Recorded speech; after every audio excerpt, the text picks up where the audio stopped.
The Bible, love it or hate it, is a book filled with puzzles and mysteries. It will be our task to unravel as many of them as possible. We want to understand the Bible as a human book, not a book inspired by a god. I'm Robert M. Price, and this is The Human Bible. I am your host, Robert M. Price, and this is The Human Bible. The Human Bible is a radio show and podcast of the Center for Inquiry, a think tank advancing science, reason, freedom of inquiry, and humanist values in public affairs and at the grassroots. Once again, I'd like to start the show by getting up to speed, where we fill in some blanks. And let's see if you're already well aware of the stuff I'm saying and you figure, look, Price, you don't even know what you're talking about. That's okay. I prefer you let me know about that. That is something I want you to understand about this whole show every time we do it. I'm pretty sure of what I'm saying, but I have been known to be mistaken before, and if you spot a mistake, you will do me and everybody else here a great favor by pointing it out. I welcome that, as I welcome all questions for the Human Bible. Okay, I anticipated this on the last podcast in terms of who we're actually supposed to imagine reading the Bible, the various parts of it. Who was this stuff written for? And I said, well, often the elites, priests, bishops, that kind of thing. I want to raise a similar question about the Torah, that is the law, and that's a good thing to get straight to. When we speak of the Jewish law or the law of Moses, the Hebrew for it is Torah, T-O-R-A-H in English transliteration, right? This means the law, certainly, but it also means instruction. And this is kind of important for a New Testament reason, though I want to get to an Old Testament question in a second. The business about the burden of the law that you find in the Pauline epistles and so on, that, oh man, it was great to be freed from that thing, that albatross. This is one of the big reasons for thinking that the Pauline epistles were written by a guy who had ever been a Jew, because the whole notion of Torah is not only law, but instruction. It's like the instruction manual, right? You ever been stuck on Christmas Eve or Solstice Eve or whatever it is you're celebrating with some kind of computer or bicycle or something for your kid, and you wonder, how the heck do I get this thing put together by dawn? And you're looking frantically for the instructions, because that's going to tell you what you want to know, right? No instructions, boy, you're up the creek. Well, the Jews view the Torah that way. It's the instruction manual. You wouldn't view that as a burden to be thrown over. Well, that's important, right? Who is it that is so valuing the Torah as an instruction manual? Religious Jews, obviously, that want to guide their lives by what they read there. Is anybody forcing them to do it? What sort of laws are these? They're not on the books in the sense that you sneak a ham sandwich and there's a knock at the door and it's the kosher secret police or something, right? That doesn't happen. I don't know that ever happened. And what I'm getting at is, are the various law codes, and there are several of them in the Old Testament, one imposed on top of the other? I mean, Exodus already has at least bits and pieces of 3 different law codes, and then Deuteronomy, the Greek term meaning the second law, that's a whole redo. And Leviticus has at least a couple of codes, the holiness code, and then the rest of the priestly code on top of it. What gives here? Who was supposed to obey these laws, and what sanction was there if you didn't, and could they be enforced? Well, I am more and more of the opinion that what goes for the Talmud already goes for the Torah. Now, what's the Talmud? Well, it is a vast law code, a legal corpus, as they say, which is based not only on the actual law books of the Hebrew Bible, the Torah, and other books in the Hebrew canon, but also the learned commentary by scribes and rabbis over the centuries, and then rabbinical comments on those comments, which were held to be binding and authoritative.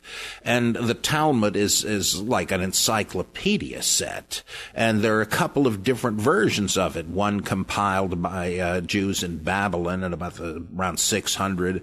The other in Jerusalem, a much shorter one, compiled in the 7th century CE. And then there have been codifications of all of those. And these laws get into what non-Jews consider almost neurotic detail. And I say, you got to be kidding me.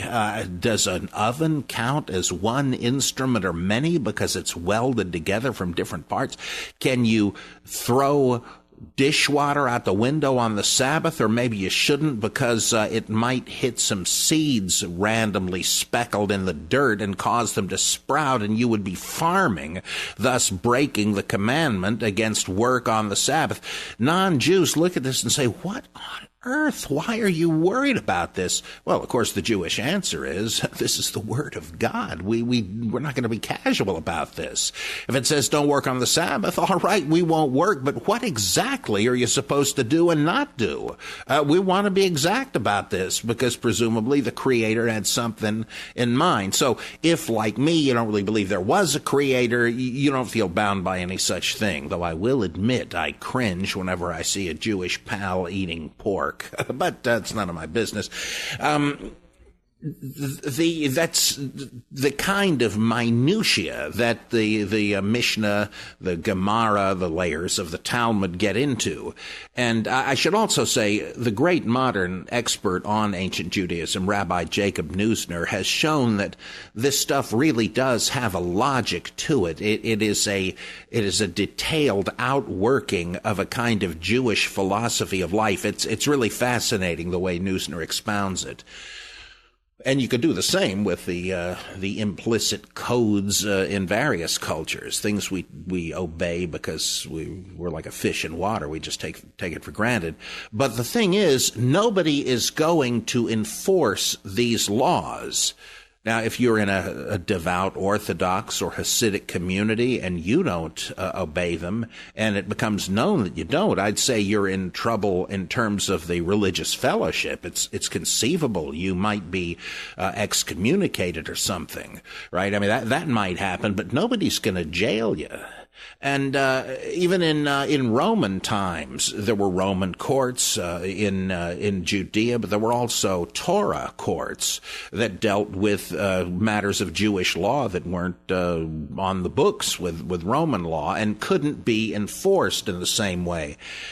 Was that always the way it was? Because I'm more and more thinking that the Jewish Torah was like the Talmud, a kind of ideal code of how righteous, faithful Jews should behave. But was anybody actually going to be penalized for violating it? I mean, of course, they must have had rudimentary civil laws against murder, theft, rape. Of course, no society can survive without that. But all of these commandments, there are 613 in the Torah. I think it's like Plato's Republic. I think it's like Plato's Laws, 2 books where he sets out different plans for the ideal state. I think it's like the Utopia of Thomas More. He's not actually writing out a code for a society. He's not like the framers of the Constitution. Now, some think that the biblical laws, at least some of them, did actually govern the people of Israel and Judah during the time there was some sort of self-government before Assyria and Babylon gobbled up these small countries.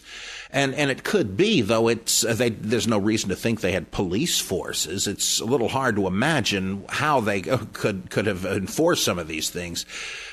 Especially like, okay, buddy, pull over. I caught you coveting. What's going to happen there, right? So I think that it was always ideal laws written by and for scribes. Who knows how much or little of it leaked out to the average populace? Now, one factor does make me wonder about this, because recent studies have shown that it's very likely that a lot of the Old Testament laws are directly dependent on the Code of Hammurabi in Babylon, which, as far as I know, was an actual enforceable and enforced law code. So that might indicate that, yes, you've got real tort laws and criminal laws and so forth, not just what should be done, but what was done at some period. I realize that's quite a possibility, but as with many things, this is sort of a morass. It's very difficult to get your footing on this and with this matter. But I guess what I'm saying is, next time you read any of the biblical laws, ask yourself, do these reflect the way people had to live at any point in time? Or is it just ideal guidelines created by the scribes, ancient ones as well as medieval ones? Interesting possibilities. If you know anything about Old Testament minimalism, how it looks as if less and less and less of the Old Testament narrative is based on facts, well, the better this view of the Torah looks. Hey, apologetics. I'm following a little bit of a theme here in apologetics, is never having to say you're sorry. I always deal with some kind of attempt to defend the faith or the inerrancy of the Bible or something like that. Well, I have one today that I've probably touched on before, but it's interesting in that this argument on behalf of gospel fidelity and accuracy is also based on the tradition of the Jewish Talmud and of the rabbis. Now, I'm sure you know from various questions we've discussed here that many radical critics of the Bible, and by that I don't mean critics like it's no darn good, I mean, close students of it, I have said that the Gospels appear to be heavily fictionalized or to be myth and legend and so on. It's difficult to find a historical core. It's, I think you could even call this New Testament minimalism. But in reaction to this, already in the 60s, there were a couple of brilliant Scandinavian scholars, Gerhardsen and Riesenfeld, who did a couple of books about the oral tradition that wound up written in the Gospels. Now, they agreed with Bultmann and Debelius and other great form critics, as they were called, that yes, much or most of the Gospel material had been passed down by word of mouth, but don't think of it like a game of telephone where people try to keep straight what they've heard, but within minutes they start distorting it unwittingly. They just can't remember it. Now, you will usually have apologists whenever anyone brings up the analogy with a telephone game, saying with a kind of a huff and a harumph that, well, that's just a party game. Surely you realize the disciples, the early Christians, would have been much more serious-minded and certainly taken the trouble to keep things accurate. Well, look, take a look at the game again. Telephone doesn't work unless people are trying their darndest to keep it straight. And they can't do it. They're not trying to distort it. That wouldn't even be funny. I mean, then you're talking about Mad Libs or something, right? The telephone game is a test of memory and oral transmission, and it's, as such, it's relevant data. Well, okay, Gerhardsen and Riesenfeld said maybe it wasn't like that. There's another model of oral transmission, and that is that of the Jewish scribes and rabbis. They passed on their teaching from one scribe to a disciple who, he became an important scribe and a wise man and would pass on his wisdom, usually distilled in a few memorable sayings, to a disciple. And these guys must have done a pretty good job of this, because we have loads of these sayings attributed to different famous scribes in the Talmud. Well, and they love to quote a particular saying where the great Rabbi Yohanan ben Zakkai, from late in the 1st century CE, congratulated a disciple of his for being a plastered cistern that loseth not a drop. Of course, by plastered, he didn't mean drunk, right? He meant a sealed, hermetically sealed container. If you pour stuff into it or out of it, it's going to be safe. It's not going to leak. In the same way, this guy can be relied upon. He will remember what I told him and pass it along.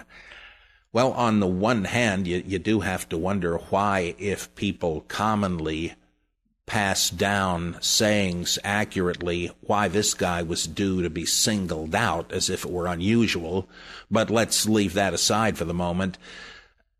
The suggestion of Riesenfeld and Gerhardsen was, I bet this happened with the disciples of Jesus. Jesus must have given his teaching and sort of drilled his disciples. Now, you got that straight? I said, blessed are the peacemakers, not blessed are the cheesemakers, Andrew. You got that straight? And so on, right? And so that once the disciples began to pass on the teaching of Jesus, they had it memorized and passed it on accurately.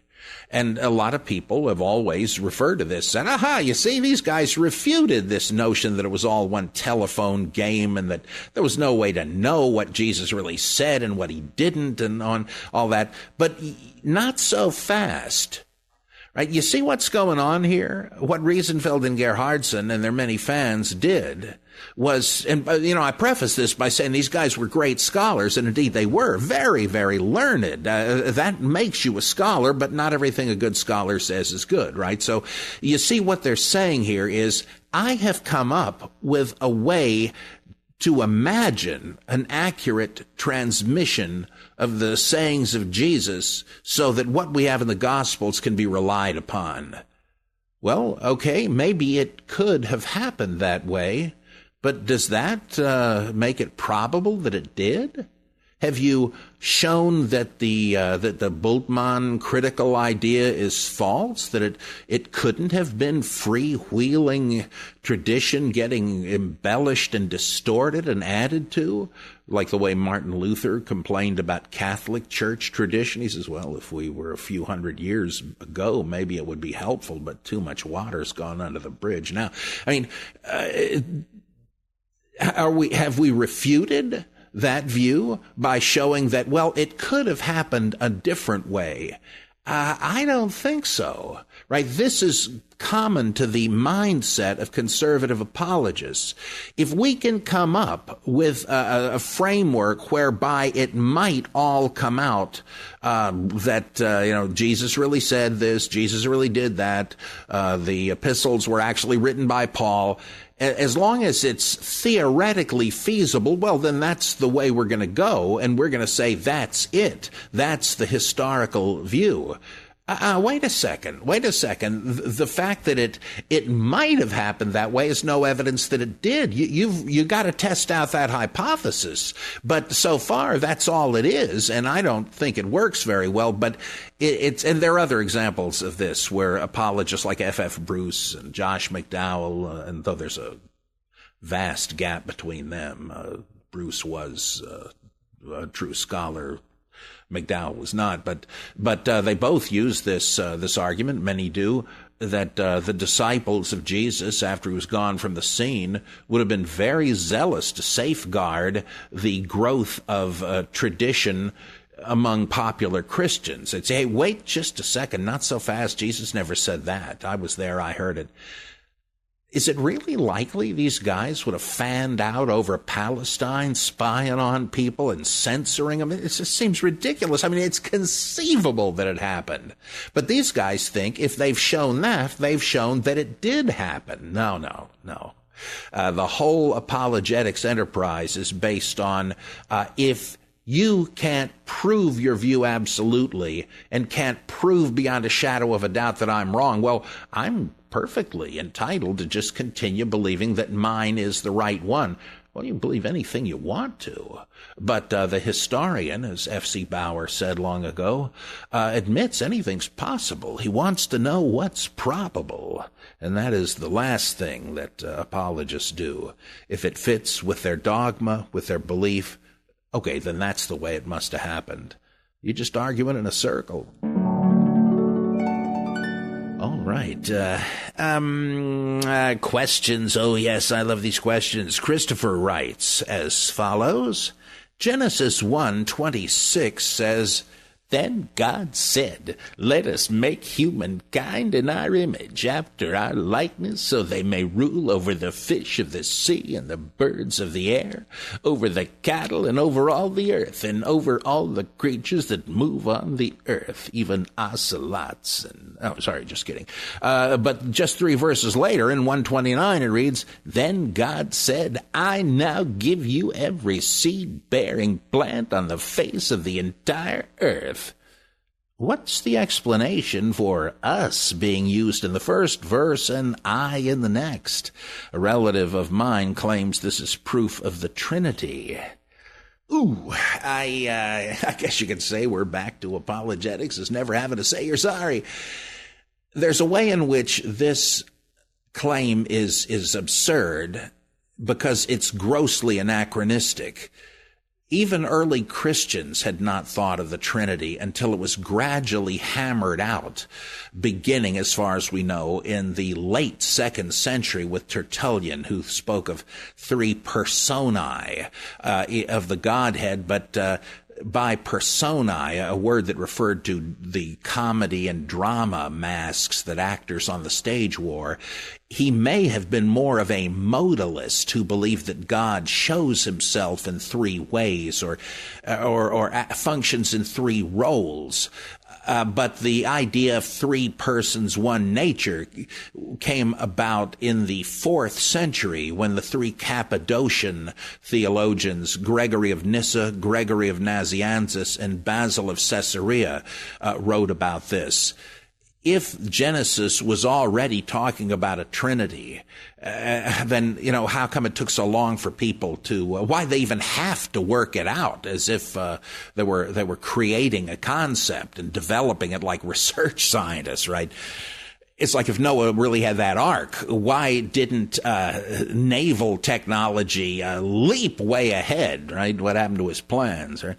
So, that seems anachronistic, and yet there is a point to it. I don't mean to just write it off as stupid.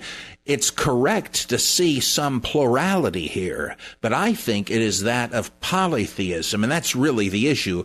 The switch over to I, that's less of a problem, really, because you just have one God giving some orders, but the us, our image, our likeness, and all of that, that implies polytheism. In fact, even the word Elohim, which is translated God here, is a plural noun. And it appears that early on, as many people were, all their neighbors in Canaan, the Israelites were polytheists. They believed that there was a father of the gods, El Elyon, God Most High, implying that there were others. There were the 70 sons of God, who are still mentioned here and there in the Bible, each one being given a nation to rule, as in Deuteronomy chapter 32.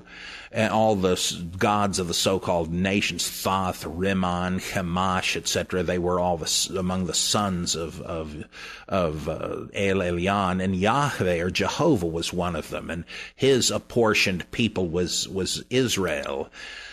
But eventually, they applied the royal myth that all monarchies used, because the king was the vice regent on earth of God in heaven. There was this common myth whereby fierce dragons threatened the world of the gods, and the elder gods weren't up to the challenge, and the young warrior god steps forward and says, I will take care of the dragons if you will give me the throne, and they're willing to do it. And so Baal kills Mot, the death monster. Marduk kills Apsu and Tiamat. And Yahweh, or Jehovah, kills Leviathan, the 7-headed dragon, etc. And in all these myths, the young god either becomes co-regent with his father or takes his place. There are even versions of this in Greece, in India, and so on.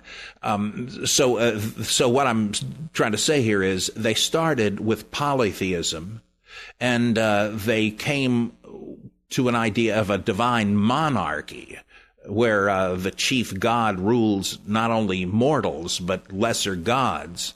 And it took a long time for them to say, well, those sons of God, I bet you they're just angels. And Yahweh and El Elyon, I bet they're two different names of the same God. And so around the time of the second Isaiah is divided into about three different authorships, and around the end of the Babylonian exile. And the prophet Jeremiah, you do start hearing definite statements about monotheism in the Bible. But earlier than that, the closest they seem to come is like the Ten Commandments, where it says, you shall worship no God but me. Doesn't mean there aren't any. Right? But I'm the one you owe your existence to. Whereas later on in the second Isaiah, God is depicted as saying, I am Yahweh, there is no God beside me. Okay, that's monotheism.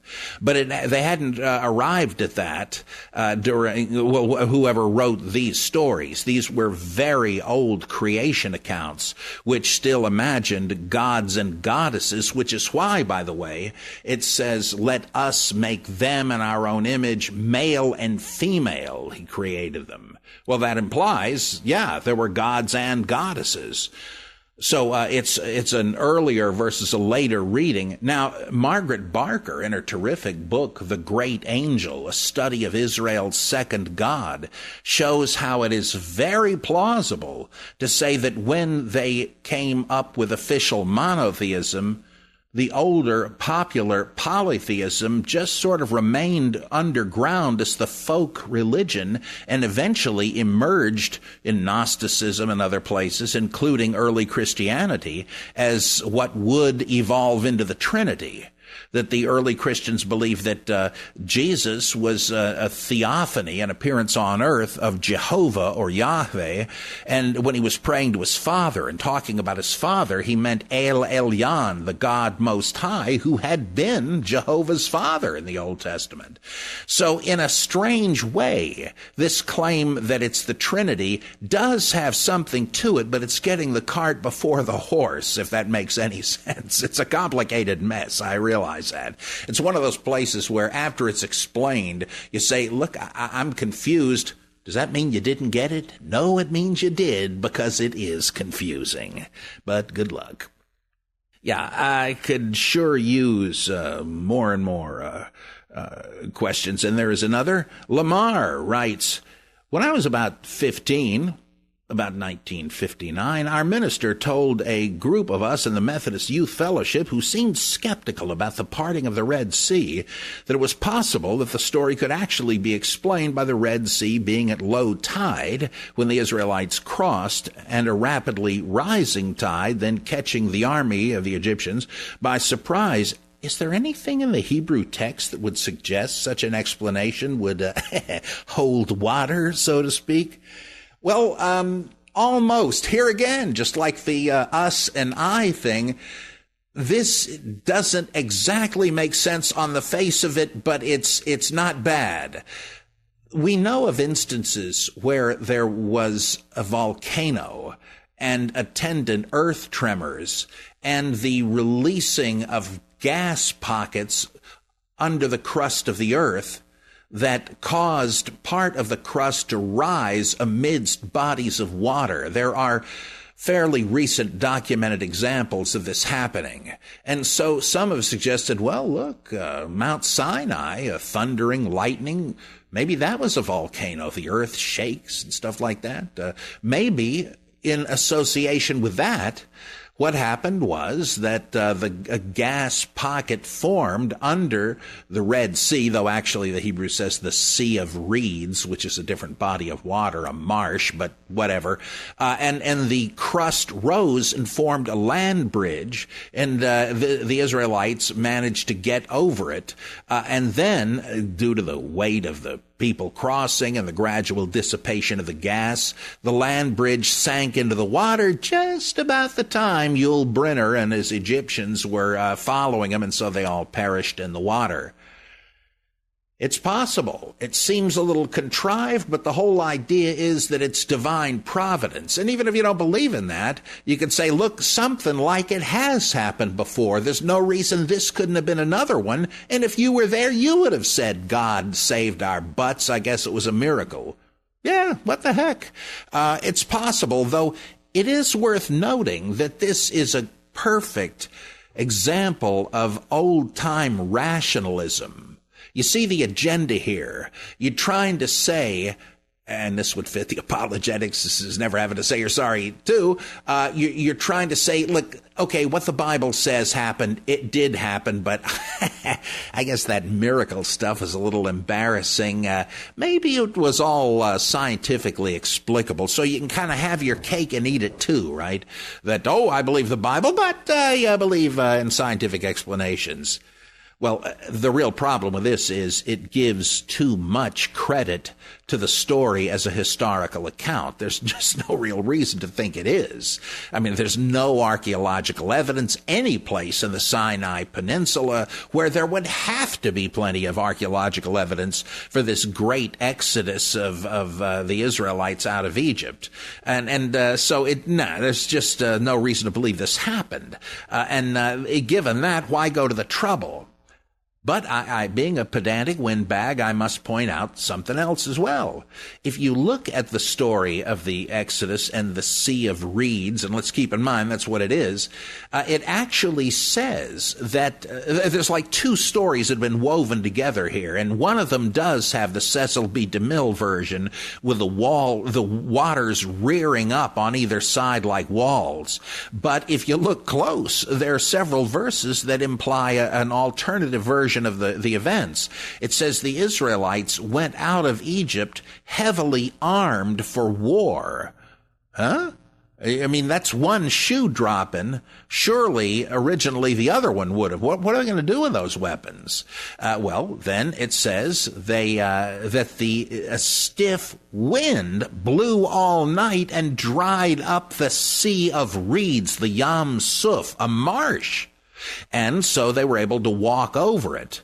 But when the Egyptians pursued them, their chariot wheels were mired in the mud. And then the thing you expect to hear next is that the Israelites saw this, saw their advantage, turned back and cut the Egyptians to pieces with all those weapons they brought out with them.